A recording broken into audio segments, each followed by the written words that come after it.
سبحان اللہ وبحمدہ سبحان اللہ العظیم وبحمدہ استغفر اللہ۔ یہی سورہ البقرہ ہے جس میں آگے چل کر اس سورہ مبارک کی آیت نمبر 152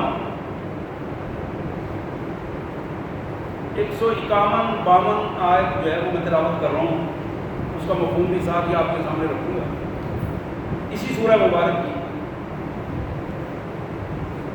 اللہ فرماتے ہیں، اب ڈائریکٹ اللہ تعالیٰ خطاب فرما رہے ہیں ایمان والوں سے، یا ایھا الذین آمنوا استعینوا بالصبر والصلاۃ ان اللہ مع الصابرین۔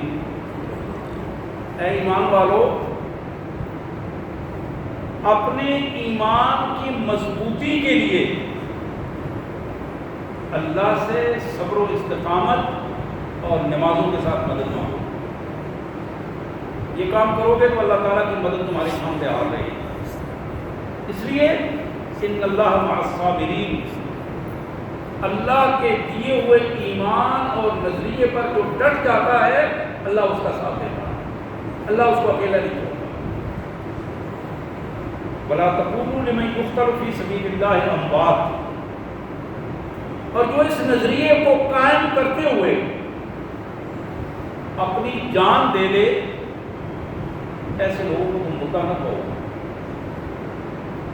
مردہ تو وہ ہوتا ہے جسے اپنی جان کی قدر و قیمت کا احساس ہی نہ ہو، زندہ ہونے کے باوجود وہ مردہ ہوتا ہے، لیکن جسے اپنی جان کی قدر و قیمت کا احساس ہو اور اسے وہ خود اپنے مالک کے حضور پیش کر دے، وَلَا تَقُولُوا لِمَن يُقْتَلُ فِي سَبِيلِ اللَّهِ أَمْوَاتٌ، ایسے لوگوں کو تم مردہ نہیں کہو گے جنہوں نے اپنے نظریے کی دفاع کے لیے اپنی جان اپنے مالک کے حضور پیش کر دی۔ بل احیاء، بلکہ ایسے لوگ تو زندہ ہیں، ایسے لوگ مر کر بھی زندہ ہیں، ولکن لا تشعرون، حقیقت یہ ہے کہ تم ان کی زندگی کا تمہیں شعور نہیں ہے۔ اور ہم تمہیں یہ بھی اپنا قانون بتا دیں، کائنات کا بادشاہ اپنا قانون بتا رہا ہے کہ وَلَنَبْلُوَنَّكُمْ بِشَيْءٍ مِّنَ الْخَوْفِ وَالْجُوعِ وَنَقْصٍ مِّنَ الْأَمْوَالِ وَالْأَنفُسِ وَالثَّمَرَاتِ وَبَشِّرِ الصَّابِرِينَ۔ قانون یہ ہے کہ جس بندے نے ہماری بات تسلیم کر لی، ایمان لے آیا، سچا ایماندار بن گیا، ایسے لوگوں کو ہم ضرور آزماتے ہیں، ہم بغیر آزمائش کے نہیں چھوڑتے۔ ایمان اور عمل صالح لازم و ملزوم ہے، ایمان اور آزمائش لازم و ملزوم ہے، اور وہ ہماری آزمائش جو ہوتی ہے وہ ہم بعض اوقات خوف طاری کر دیتے ہیں، انسانوں کا خوف ہے، دولت کا خوف ہے، معاشرے کا خوف ہے، خوف تو پتہ نہیں اب میرے ساتھ کیا بنے گا، یہ رات کیسے گزرے گی، دن کیسے گزرے گا، خوف طاری ہے۔ والجوع، اور پھر بعض اوقات بھوک، معاشی حالات تنگدستی کا شکار ہو جاتا ہے، کھانے پینے کی اشیاء نہیں مل رہی، سامنے بچے بھوکے مر رہے ہیں۔ وَنَقْصٍ مِّنَ الْأَمْوَالِ، بندہ سوچتا ہے کہ میرا یہ نقصان کیسے ہو گیا، لیکن یہ بھی ایک آزمائش ہے۔ وَالْأَنفُسِ، جھولی میں بیٹا جان دے گیا، سامنے ماں باپ اس دنیا سے رخصت ہوئے اور اپنی جان کو خود ہتھیلی پر رکھ کر مالک کے حضور پیش کر دیا۔ وَالْأَنفُسِ وَالثَّمَرَاتِ، باغات، کھیتیاں، زمینوں میں فصلیں، صبح فصل کاٹی ہے اور اندازہ ہوا کہ وہ فصل جاری رہے گی، پریشانی ہو گئی۔ اب اس کے فوراً بعد اللہ تعالیٰ نے ایک سرٹیفکیٹ دیا ہے، وَبَشِّرِ الصَّابِرِينَ، میرے رسول صلی اللہ علیہ وسلم جو لوگ ہمارے کہنے کے مطابق ہمارے نظریے پر قائم رہ کر صبر کرتے ہیں، استقامت سے کام لیتے ہیں، اپنے نظریے پر ڈٹ جاتے ہیں، انہیں پرواہ نہیں ہوتی کہ ہمارے ساتھ کیا ہو رہا ہے، اس لیے کہ وہ سب کچھ اللہ کی طرف سے ہو رہا ہے۔ ایمان یہ ہے، نظریہ یہ ہے، الذین اذا اصابتہم مصیبہ، یہ وہ لوگ جب ان کو کوئی آزمائش پر آتی ہے، پریشانی ہوتی ہے، خوف آ جاتا ہے، بھوک آ جاتی ہے، مالوں کا نقصان ہو جاتا ہے، جانوں کا نقصان ہوتا ہے، کھیتیوں اور باغات کا نقصان ہوتا ہے، پھر کیا ہے؟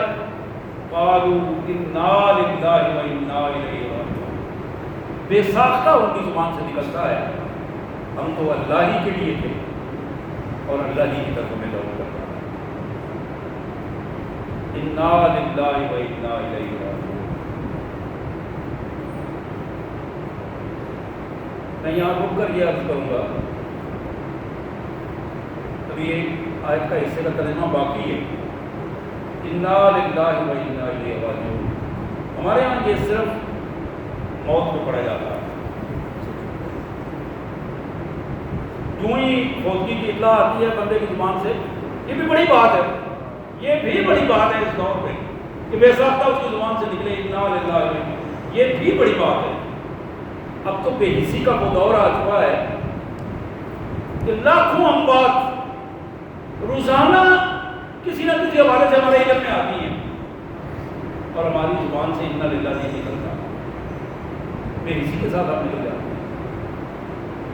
صحابہ کرام کا طریقہ کار یہ تھا کہ جب بھی کوئی کانٹا بھی چبھے، کوئی چھوٹی سی تکلیف آ جائے،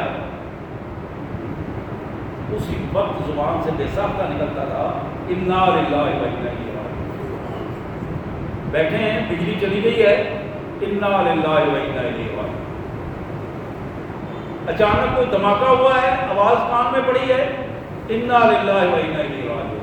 ٹھوکر لگی ہے، انا للہ و انا الیہ۔ یہ وہ رویہ ہے مسلمان کا کہ بحیثیت مومن ایمان والا مسلمان اس کی زبان بے ساختہ اس بات کو آتی ہو جائے کہ جب بھی کوئی خلاف واقعہ کوئی چیز ہو تو فوراً اس کی زبان سے نکلے انا للہ و انا الیہ راجعون۔ یہاں اللہ نے فرمایا کہ ہمارے ایسے بندے جو صبر کرتے ہیں، استقامت پذیر ہوتے ہیں، نظریے پر ڈٹ جاتے ہیں، اللہ کے رسول صلی اللہ علیہ وسلم کے دیے ہوئے کردار پر ڈٹ جاتے ہیں، وبشر الصابرین، میرے رسول انہیں خوشخبری دے دو۔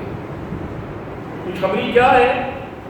یہ وہ لوگ ہیں جب انہیں کوئی آزمائش آئے تو بے ساختہ یہ کہتے ہیں انا للہ و انا الیہ راجعون۔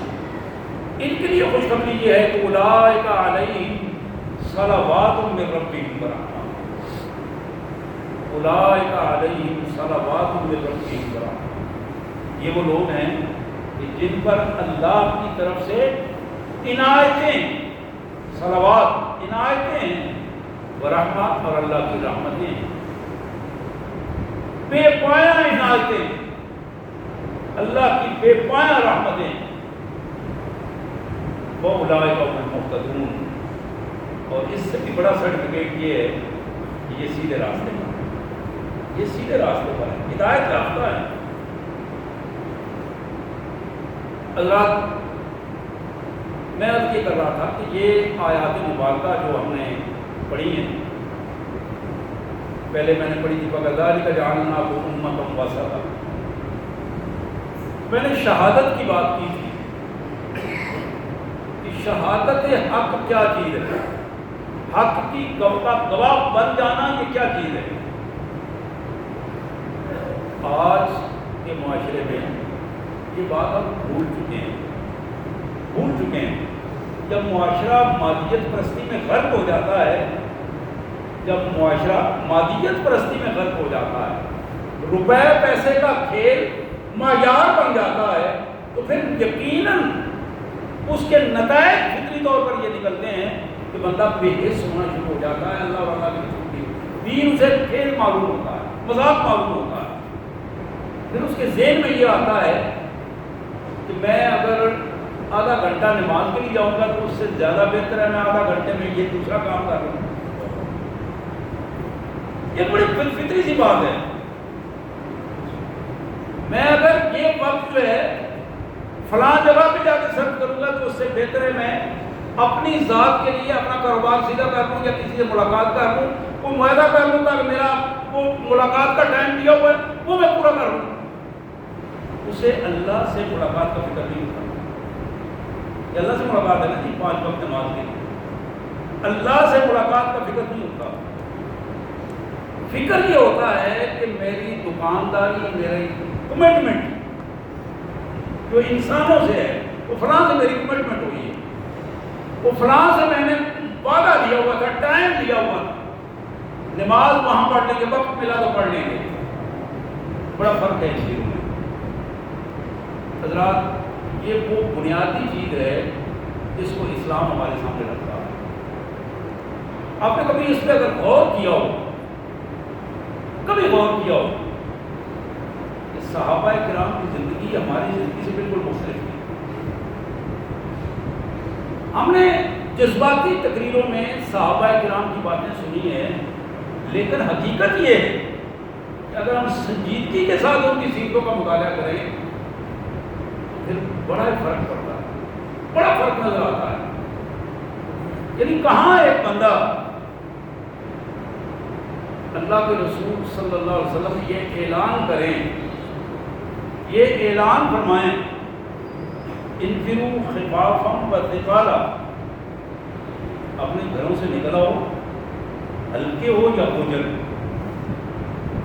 یعنی تم جس حالت میں بھی ہو, یہ ہلکے اور بوجھل کا مطلب یہ ہے جس حالت میں بھی ہو, اللہ کی طرف دعوت ہے, اپنے گھروں سے اپنے حالات نکلو. آپ کو اس کا اندازہ ہوگا, بڑا مشہور واقعہ ہے, لوگ بڑی لہر سے بیان کرتے ہیں کہ جناب حنظلہ اپنے گھر میں تھے, اسی دن ان کی شادی ہوئی تھی, اسی رات یہ اعلان ہوا اور صبح غسل سے پہلے وہ اس اعلان میں غسل کا انتظار نہیں کیا. یہ بڑی عجیب بات نہیں ہے. آج ہم جب سوچتے ہیں تو بڑی عجیب بات ہے. بچے ذرا کو کپڑے تو پہن لیں, کو کپڑے چینج کر لیں, کوئی وضو کر لیں, کو ہاتھ منہ دھو لیں. یعنی یہ بندہ بار بار اپنے آپ سے کہتا ہے, گھر والے بھی کہتے ہیں, انتظار نہیں کیا. تاریخ کے بعد الفاظ میں ان کی بیوی ان کی چادر پیچھے پکڑ کر کھینچ رہی تھی, کہاں جا رہے ہو؟ ایک ہی جواب تھا کہ میرے اللہ نے مجھے بلایا, میرے پیارے رسول صلی اللہ علیہ وسلم نے بلایا, اور اب میں ان کی دعوت کے بعد رک نہیں سکتا. اس لیے کہ دعوت کے الفاظ یہ ہیں انفروا خفافا وثقالا, ہلکے ہو یا بوجھل جس حالت میں بھی ہو باہر آؤ.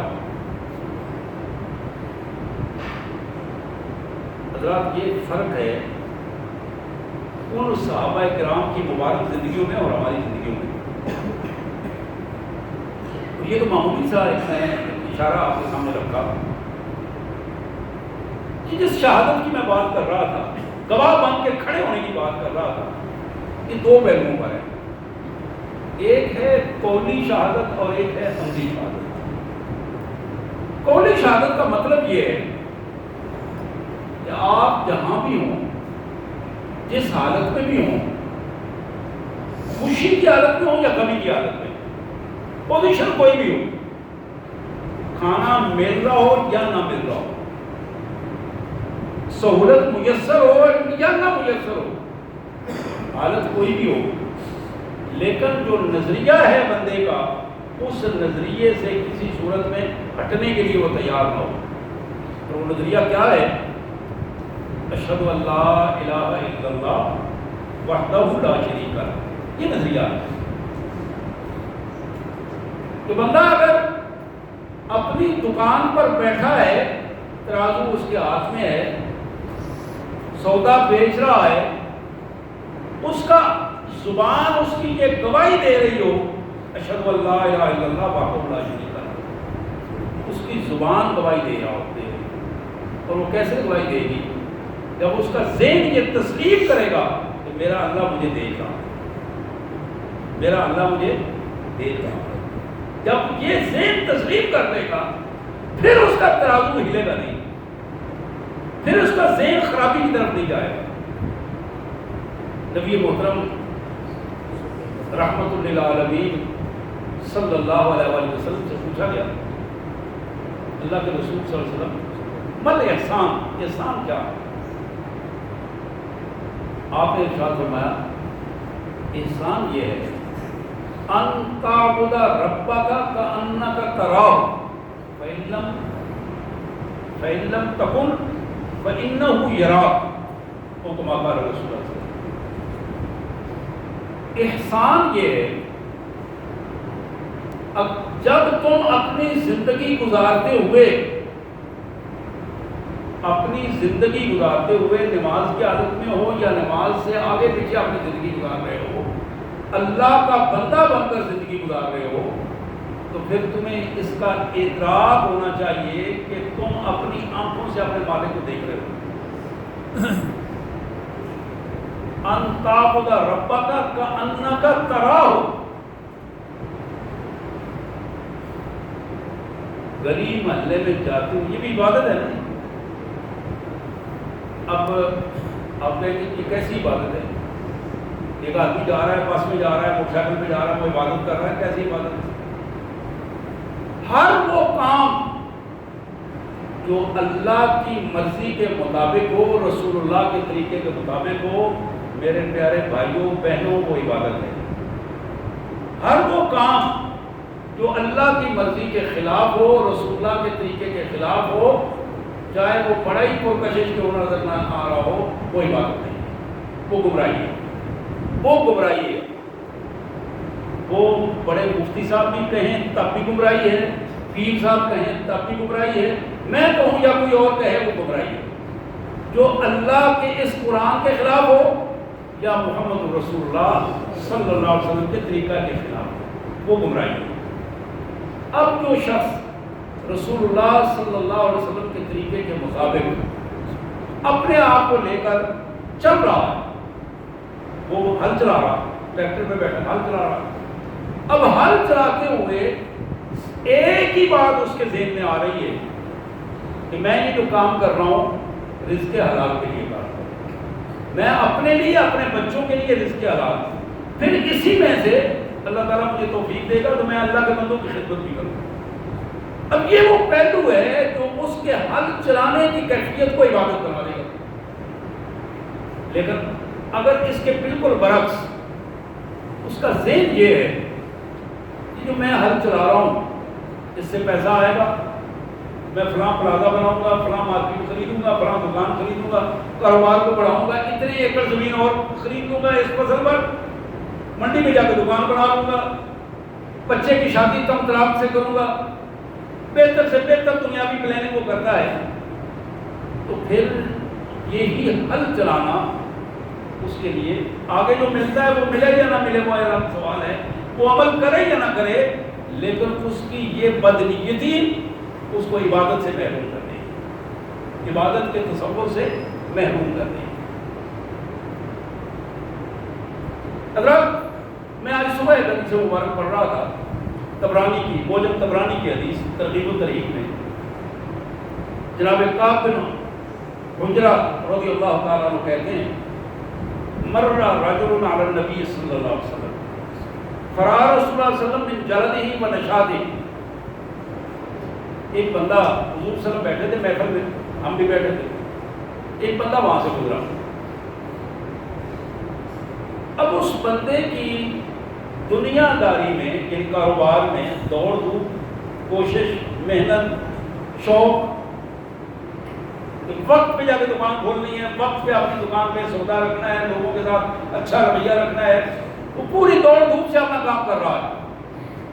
حضور صلی اللہ علیہ وسلم کے سامنے لوگوں نے کہا یا رسول اللہ کمال ہے یہ بندہ، کاش قالوا لو کان ھذا فی سبیل اللہ، تو صحابہ نے کہا یا رسول اللہ دیکھو یہ بندہ میرے کس طرح دنیا میں جتنا یہ وقت لگا رہا ہے، محنت کر رہا ہے، کاش یہ اللہ کی راہ میں یہ محنت کرتا، کاش یہ محنت اللہ کی راہ میں کرتا، یعنی نماز پڑھتا، روزہ رکھتا، حج کرتا، زکات دیتا، جہاد کرتا، اللہ کی راہ میں محنت کرتا، الفاظ سنیے. فقال رسول اللہ صلی اللہ علیہ وسلم، نبی محترم صلی اللہ علیہ وسلم نے اپنے ان ساتھیوں کے سوال کے جواب میں ارشاد فرمایا، ان کان خرج یسعی علی بلدہ صغارا فہو فی سبیل اللہ. یہ بندہ ایمان کے دعوے کے ساتھ اللہ کے حکموں پر چلتے ہوئے اگر اپنے چھوٹے چھوٹے بچوں کے لیے روزی کمانے میں شوق سے روزی کماتا ہے، محنت کرتا ہے، پوری دوڑ دھوپ کرتا ہے، فہو فی سبیل اللہ، یہ اللہ کے راہ میں ہے. اللہ اس کو اسی طرح اجر دیں گے جس طرح دوسرا بندہ جو مسجد میں بیٹھا ہے روزہ رکھ رہا ہے، اس بندے کو اللہ تعالیٰ اتنا ہی اجر عطا فرمائے. فہو فی سبیل اللہ، اس لیے کہ اس نے فرائض تو پورے کر دیے، دائرہ اسلام میں آ گیا، اللہ کے حکموں کو پورا کیا، اور پھر اپنا وقت جو ہے وہ ضائع کرنے کے بجائے یا ادھر ادھر لگانے کی بجائے اپنے بچوں کے لیے روزی کمانے میں اس نے لگا دیا. اب یہ جو فہو فی سبیل اللہ ہے، یہ ہے شہادت حق کا ایک درجہ.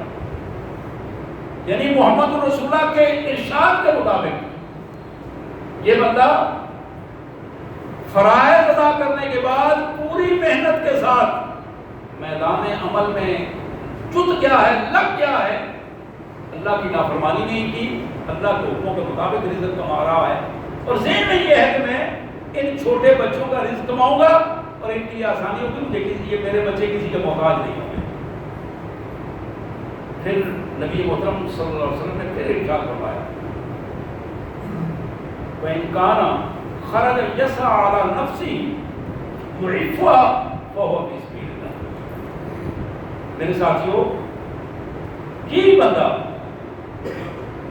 ایمان کے بعد، یہی بندہ فرائض کی پابندی کے بعد اگر اپنے آپ کو دوسروں کا محتاج ہونے سے بچانے کے لیے محنت کرتا ہے، پیسہ کماتا ہے، اور اس کے ذہن میں یہ ہے کہ میں کسی کے سامنے سوال نہ کروں، کسی سے محتاجی میں نہ ہوں، میرے آقا نے فرمایا فہو فی سبیل اللہ. یہ بندہ بھی اللہ کی راہ میں شمار ہوگا. اس کا وہ دوڑ دھوپ کرنا، وہ دنیا کا رزق کمانا اللہ کے راستے میں شمار ہوگا، اور وہ اس کے لیے عبادت ہوگی، اور یہ بھی اس کے لیے شہادت حق ہے. اپنے ماحول میں لوگوں کے لیے یہ نمونہ بن جائے گا، شہادت حق دینے والا بندہ ہوگا کہ لوگوں آؤ، جب تم نے کلمہ پڑھ لیا ہے، جب تم نے کلمہ پڑھ کر اپنے آپ کو فرائض کی پابندی سے نکالا ہے، فرائض کو ادا کر کے تم آئے ہو، آؤ پھر اس کے لیے اللہ کی راہ میں نکلنا، اور پھر اللہ کی راہ میں نکل کر اپنے آپ کو سوال سے بچا لینا، اور اپنے بچوں کی عفت و عصمت کی حفاظت کرنا، فہو فی سبیل اللہ. یہ ہے شہادت حق کا ایک انداز. اسی طرح اللہ کے رسول صلی اللہ علیہ وسلم کے ساتھی، آپ کے علم میں ہے جناب فاروق اعظم نماز پڑھاتے ہوئے ان پر حملہ ہوا، اور اس حملے کے بعد کچھ دیر زخمی رہنے کے بعد اللہ کے حضور حاضر ہوئے.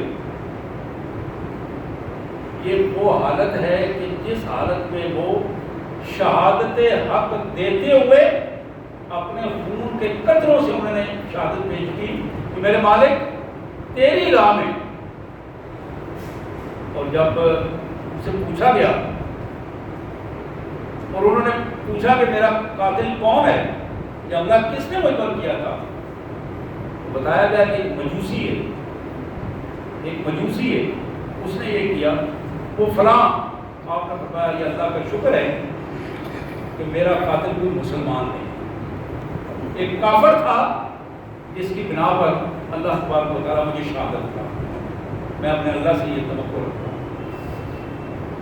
حضرات، جناب عثمان غنی رضی اللہ تعالیٰ عنہ اسی کیفیت میں اپنے خون کو انہوں نے اپنے اللہ کو حضور پیش کیا، اور اپنے مقام سے ہٹے نہیں، پوری جرت اور استقامت کے ساتھ پوچھا گیا۔ آپ نے فرمایا کہ خدا کی قسم، میرے رسول صلی اللہ علیہ وسلم نے مجھے ارشاد فرمایا تھا، عثمان اللہ تمہیں عزت کی خلعت پہنائے گا، لباس پہنائے گا، اور لوگ اسے اتارنا چاہیں گے تم اسے نہ اتارنا، اللہ اس سے تمہارے مرتبے کو بلند کرنے گا۔ جناب عثمان نے اپنا خون دے کر شہادت حق پیش کی۔ جناب علی المرتضیٰ شیر خدا کرم اللہ وجہہ رضی اللہ تعالی عنہ، اپنے خون سے انہوں نے شہادت حق پیش کی۔ ان کا قاتل، ان پہ حملہ کرنے والا اسی انداز میں، اسی کیفیت میں، اسی انداز میں مردود ہوگا جس انداز میں باقی تھے۔ اور جناب علی رضی اللہ تعالیٰ عنہ کے خون کے ہر قطرے سے شہادت حق کا پیغام ہمارے سامنے۔ پھر جناب حسن رضی اللہ تعالیٰ عنہ، امام حسن رضی اللہ تعالیٰ عنہ، جناب علی کے بڑے بیٹے، ان کی اپنی شہادت حق کا ایک بہترین نمونہ ہے۔ جب ان سے پوچھا گیا تو انہوں نے کہا کہ میں نے اپنے نانا، اپنے پیارے رسول صلی اللہ علیہ وسلم سے سنا ہے کہ میرا یہ بیٹا دو بڑے لڑنے والے گروہوں میں صلح کا باعث بنے گا، یہ حدیث مبارک کے الفاظ ہیں، اور خود ایک قدم پیچھے ہٹ کے مسلمانوں کے دو گروہوں کو لڑائی سے بچا دیا۔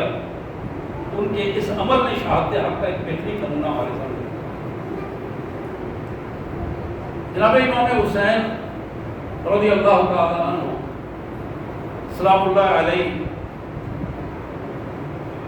اپنے خون کی شہادت دے کر، اپنے ساتھیوں کے خون کی شہادت دے کر، اپنی فیملی کو آزمائشوں میں مبتلا کر کے عملاً خون کے ایک ایک قطرے سے ہی شہادت حق کا مقام واضح کر دیا کہ لوگوں، کسی ظالم اور جابر انسان کا جبر قتل حق کے سر کو جھکا نہیں سکتا۔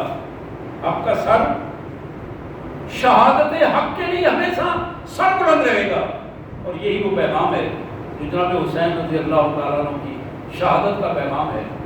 اور اس کے بعد آپ ایک پوری لائن ہے، اسلام کی پوری تاریخ ہے، اور وہ تاریخ ہمیں بتاتی ہے، سبق دیتی ہے کہ تمہیں آج بھی اپنے آپ کو شہادت حق کے لیے پورے قد کے ساتھ کھڑے ہونا ہے، اور وہ شہادت حق دینا ہے تمہیں، چاہے لوگ اسے اچھا سمجھے یا برا سمجھے، چاہے تمہاری خوشی کا معاملہ ہو یا غمی کا معاملہ ہو، اور تمہیں کھل کر اس بات کا اظہار کرنا ہے کہ حاکمیت صرف اللہ کی ہے، قیادت صرف محمد رسول اللہ کی ہے، اور میں اللہ کا بندہ ہوں اور محمد رسول اللہ کا امتی ہوں، سوائے اس کے میرا اور کوئی مشن نہیں ہے۔ حضرات یہی شہادت حق ہے، یہی شہادت حق ہے جو انسان زبان سے بھی دے اور اپنے عمل سے بھی پیش کر دے۔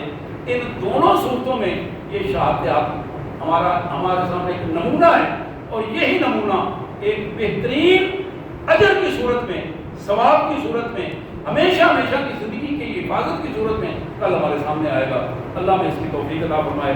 واقف دعوانا الحمدللہ۔